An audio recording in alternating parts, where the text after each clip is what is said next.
बदकिस्मती कि हम किसी को कह नहीं सकते कि आप यहाँ पे खतरे में रहो। आप सर देख रहे हैं कि यहाँ पे हालत क्या है।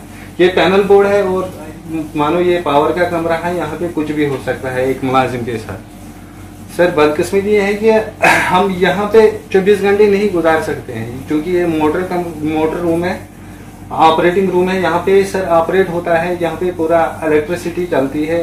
अगर यहाँ पे पानी जमा होता है तो मामूली सा भी शॉर्ट सर्किट जानलेवा साबित हो सकता है सर। तो